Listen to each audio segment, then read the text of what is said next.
Well, here we are. Does it feel like mid-October?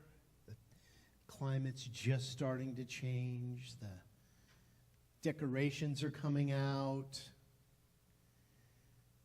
The mudslinging on TV is subsiding. That's how you know it's in October, right? Well, our title today is One Self-Existent Cause. And this follows our transformational topic for the month.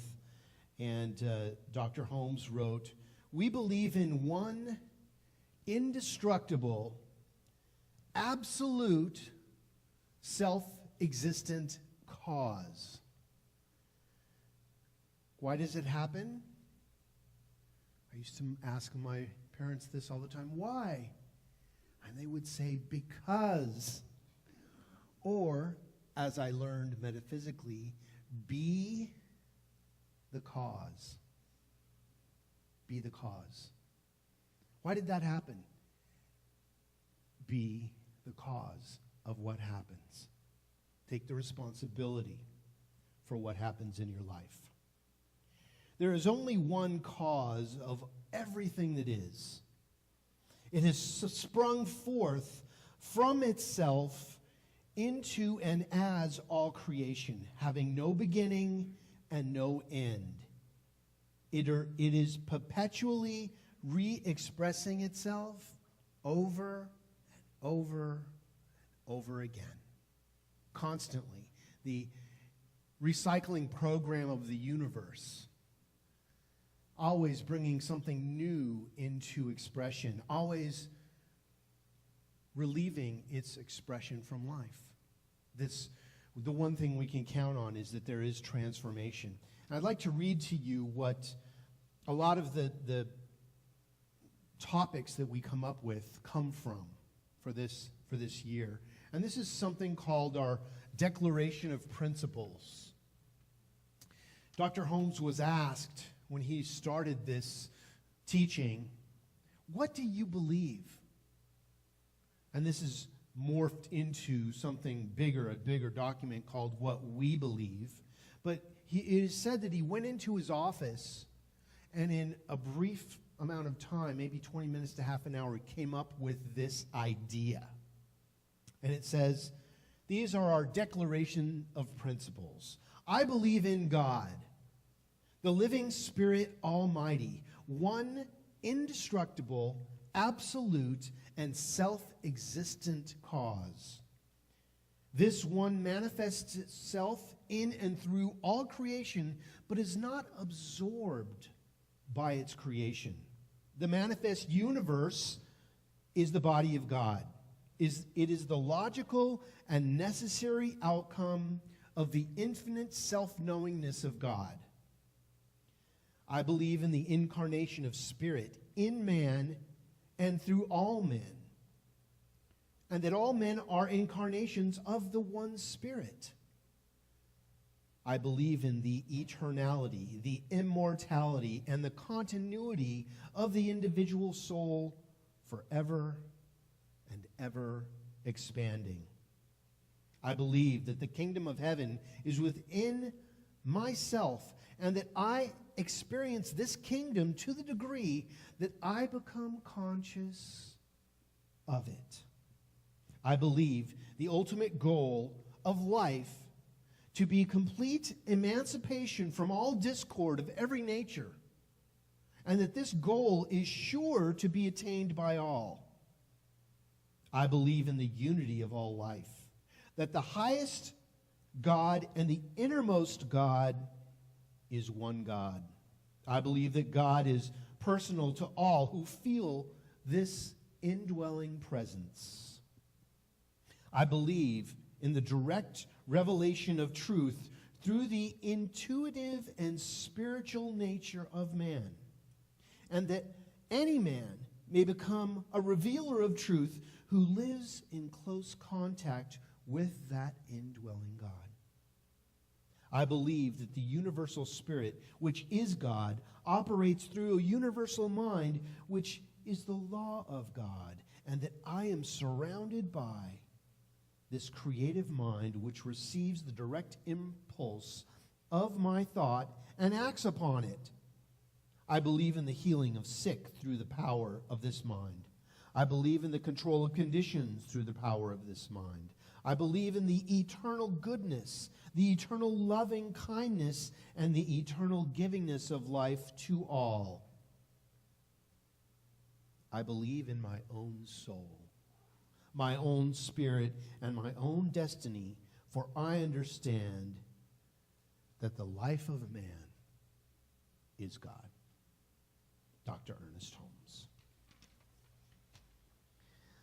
So, that's a mouthful. When somebody asks you what you believe, let me get my declaration of principles out. But this is a really good jumping off point. When I read this in the School of Ministry, and it's printed every month in Science of Mind magazine somewhere. And over the years, I've become to really, just take out parts of it and, just think about what that means to me. What does it mean to be a thought of God, a dream that the infinite is having by each one of us, individualized.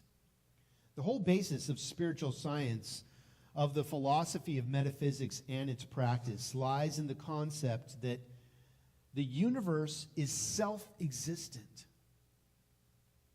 self-energizing and self-propelling, self-knowing and self-acting, and that everything that is takes place within one infinite self, which is undivided and indivisible, but which of its own unity creates the vast multiplication of itself, the great variation of life. That each one of us is a variation of God itself, creating itself over and over again.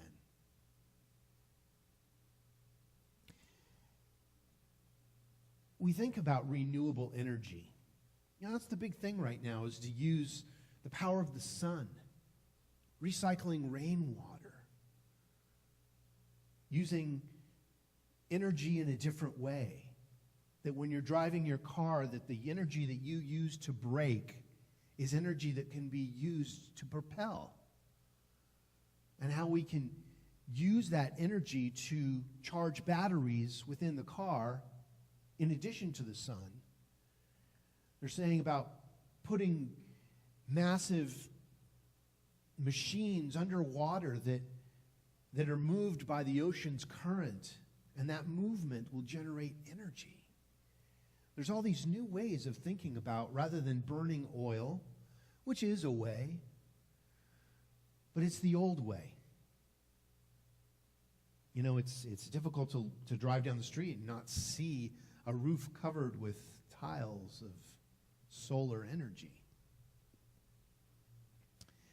Energy is eternal, the stuff out of which all forms are made, and is indestructible. It always changes form. It doesn't, when it gets used up, it's turned into energy. If you burn a piece of paper or a log, it didn't just go away. It gave itself to become the smoke and the ash and the warmth from that fire.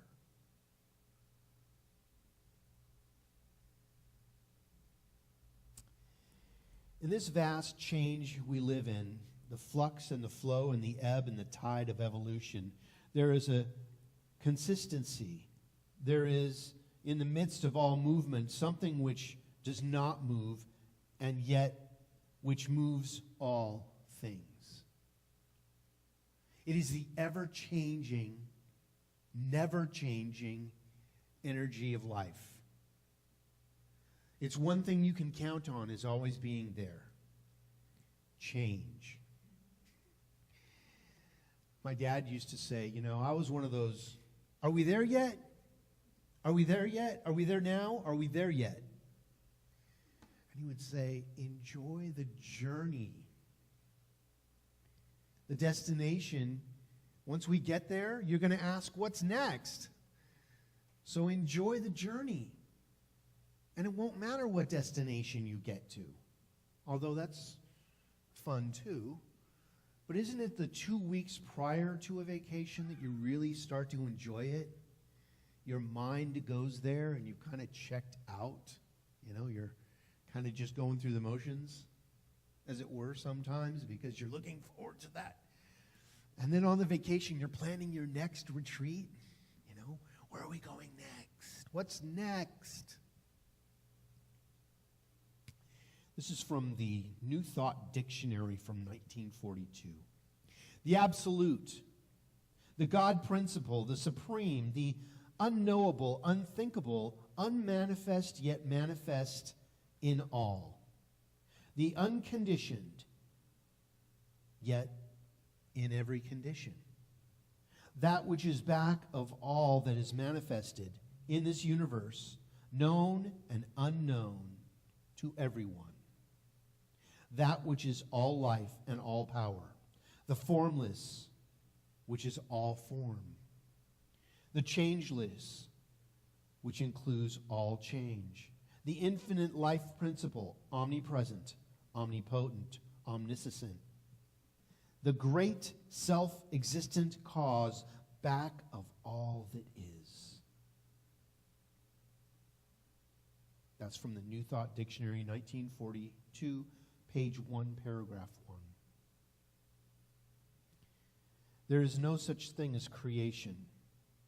All there is form and mind moving through the images, which is self-existent cause.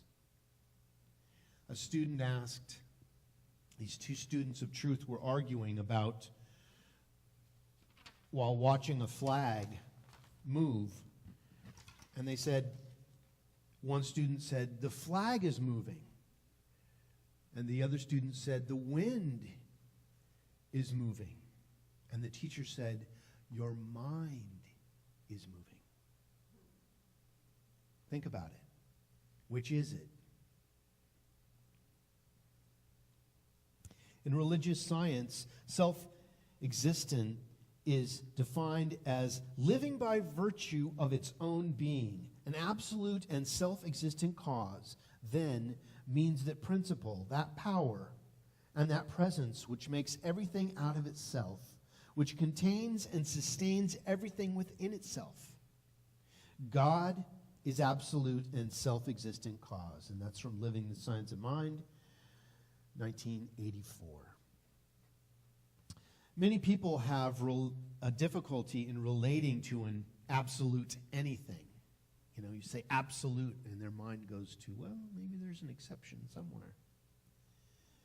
For concepts to be embraced, they must be graspable.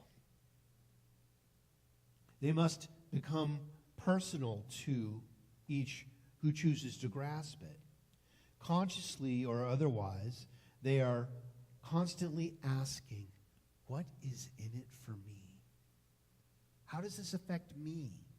How does this affect my situations I'm walking through? My life, my checkbook, my life insurance, my vacation, my work, my play. Me. And that's okay. Because if we don't have a me, we don't have an anything else. We must start with ourselves.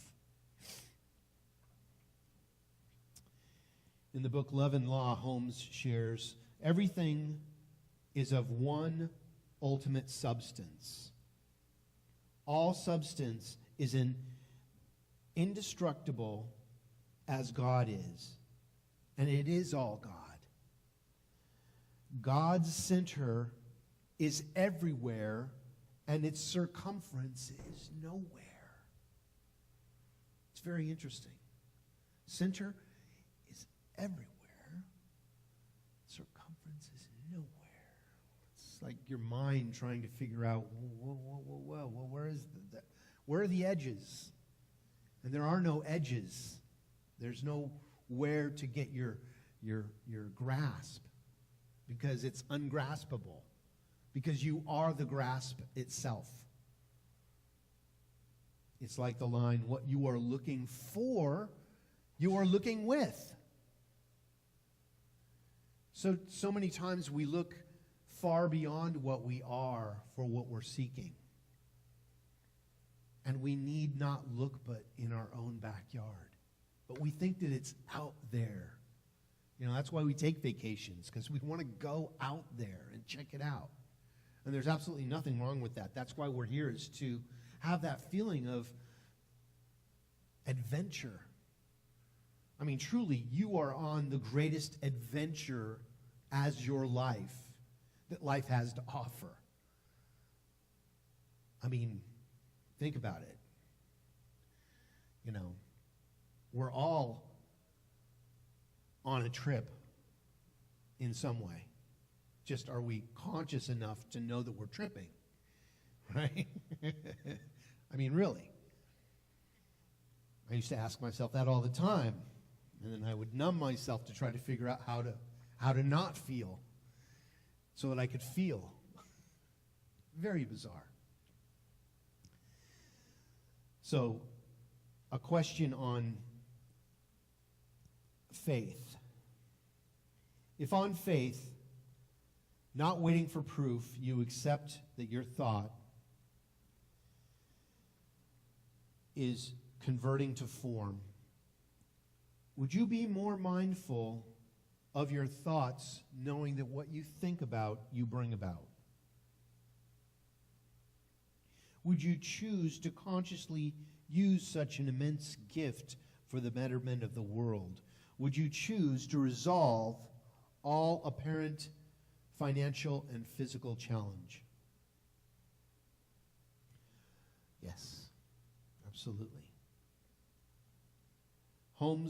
Dr. Ernest Holmes sums up our cosmology, our worldview, as the whole basis of spiritual science, of the philosophy of metaphysics and its practice, lies in the concept that the universe is self-existent.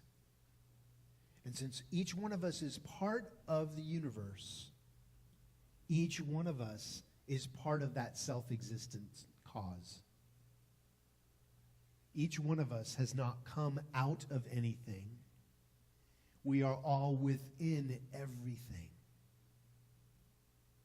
It's a little challenging for our individual mind to grasp that we are bigger than we can imagine.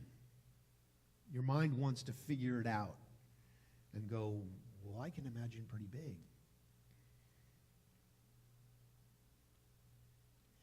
We are said to be made in the image and likeness of our divine Creator. We believe God has sprung forth of itself into and as its creation. As such, we bear within us all the attributes of the Creator. What do you believe created everything? And bigger than that, do you believe that you possess that same ability to create?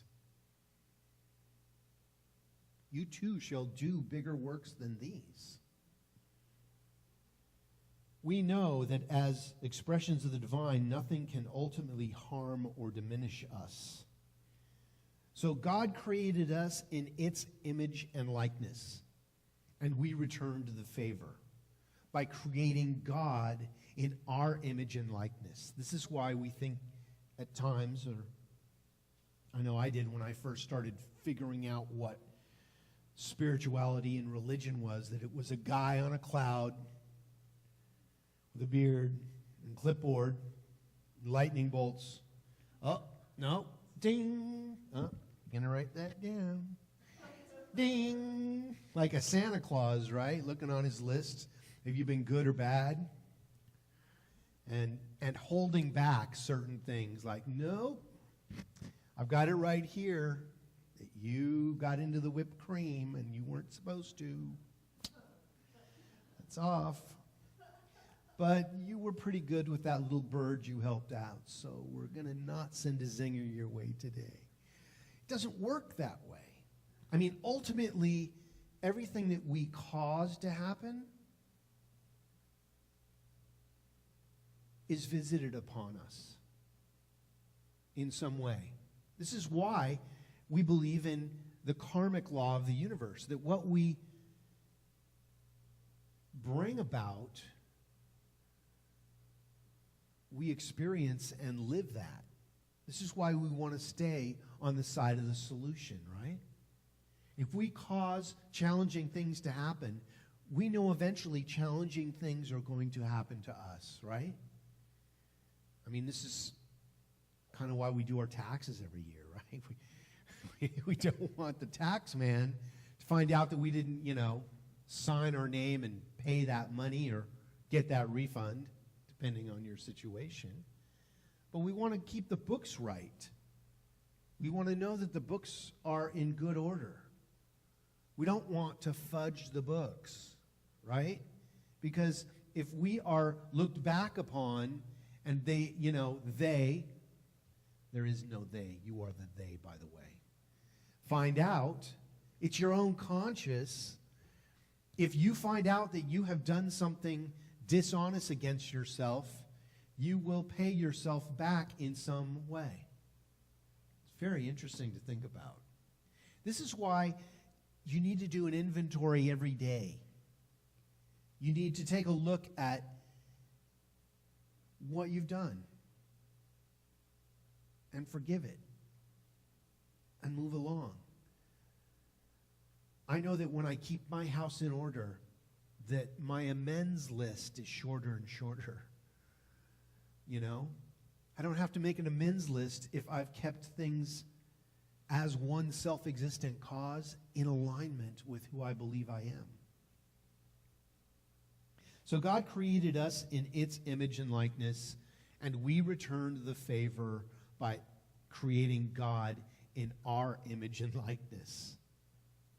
So how big do you believe you are consciously? Because this edge of us, physically, is not the edge of us. We are huge in consciousness. We are part of the all that is. You can run, but you cannot hide. You can think that you're separate from it. And there's a lot of people that's where they want to be. That's how they can get through this thing called life, is they believe that they're separate. They isolate. And I'm just going to take care of what's in front of me. But if you don't see that this self-existent cause is all one, interwoven as the fabric of life itself, then you're missing the reason you've come to this plane of existence to express. So in conclusion, I was going to start with this, in conclusion. Right? I mean, since we're all one, I really don't have to say any of this, right? You should just know this. Well, I've spent most of my life and the rest of my life trying to figure this thing called life out. And don't give up, because there is an answer. You're on the right track. The answer is out there. I don't know exactly what it is yet, but it has to do with something called love. And if you are in love, and I don't mean the love of a lover, it can include that, but if you are in love with life and enjoying something, you're on the right track. If it doesn't have love in it, if it's not fun, that's an indicator of direction. If it's not fun, we need to change our direction. When a fox is on the trail of a rabbit or a bloodhound, when they get off the scent, you see them change course directly and pick up the scent again and follow. That's how they're keenly, their senses are so incredible. When we're going down a road in life and we find we're on the wrong track, we pull over. Well, some of us ask for direction. Some of us look on our phone. Siri, where am I? You're in your car. But we need to find out where we're going, what we're doing, what direction are we headed. If we are one self-existent cause and you don't know where you're going, don't keep going in that direction. You know, when they say when you're lost, don't go anywhere. Don't get more lost. At least I'm lost and I know where I am right here. So, in conclusion, the most powerful gift we can give ourselves and others is to awaken to the truth of our potential, the potential of our creation, of what we are, and to support others in awakening to theirs as well. I believe awakening is our ultimate shared purpose of this entire human experience. I ask that each of us open to all the ways we can do our part to facilitate the journey to this global awakening, for you are the most important part of this one self-existent cause. And so it is.